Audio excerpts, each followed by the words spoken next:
Welcome to the organ loft of Westminster Presbyterian Church in Lancaster, Pennsylvania. I'm Frank Dodd, the Director of Music and Organist here at Westminster, and today I'm joined by Dan Umholtz.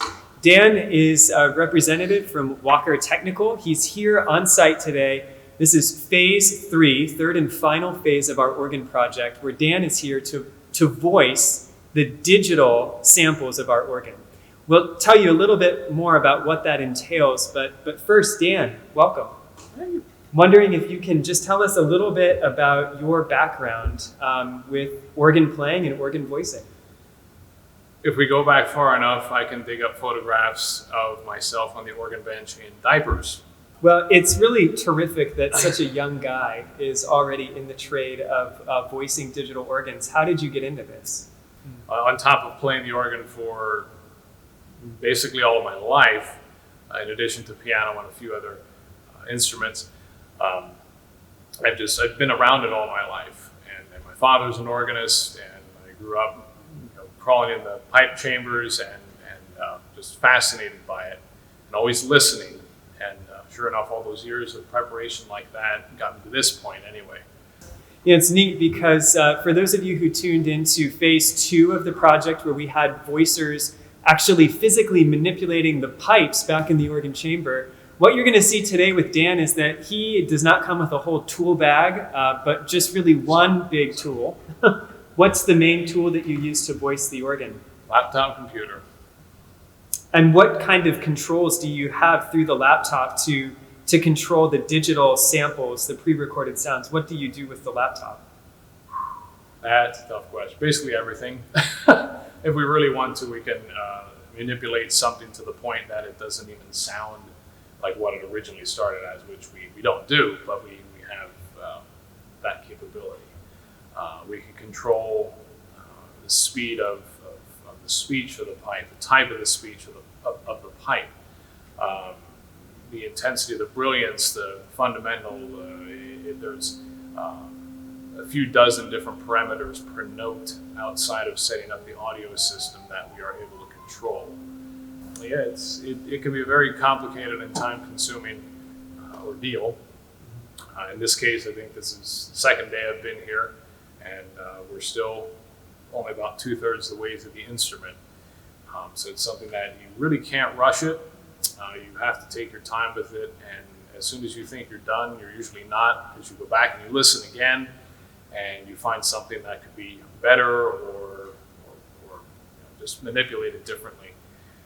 But yeah, it's a never-ending ordeal. A very long list of things to do, and most people, including Bob Walker, will say an organ is never truly done. There's always something to do, and that goes for the biggest and best instruments in the world. So. And it's just amazing that I think we can count ourselves among some of those biggest and best. As we finish up this organ project, we really are left with a world-class instrument that begs to be played by many. So it's just a wonderful time to reflect on this project and how it's come to completion, and with all of the efforts from so many people that have made this possible. But really, we're not quite done yet, because we get to celebrate where we've been over these past few months. So come November, we'll rededicate the organ in a live concert on Saturday evening. 8 different organists, we'll have brass, we'll have congregational singing. It'll just be a really lovely time to just give praise and thanks to God for music in the life of our congregation and for this organ specifically. So just to recap, I think it's important just to think about where we have come. Now that we have this organ with pipes that are a part of it, I can tell you that in the room, the contribution of the pipes is substantial with the breadth of sound. And with this project, we've enhanced the digital end of the instrument. We just have more tonal color now, from very low notes to very high notes, and the whole spectrum. The organ has often existed in this way, but with some specific voicing, we've been able to bring out the most color in the organ that we've already had. And it's just really neat to see that potential unleashed. So I look forward to congregational singing going forward that's stronger and more robust, because you'll feel that organ truly supporting your singing, even in the most remote parts of the sanctuary, under the balconies, where sometimes it was difficult to hear the organ well.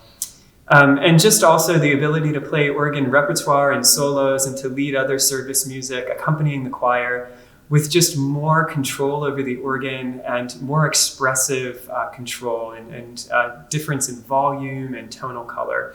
As an organist, that's just so exciting to see what we have here coming into its fullest potential, because you know that our music ministry is a strong one with so many involved.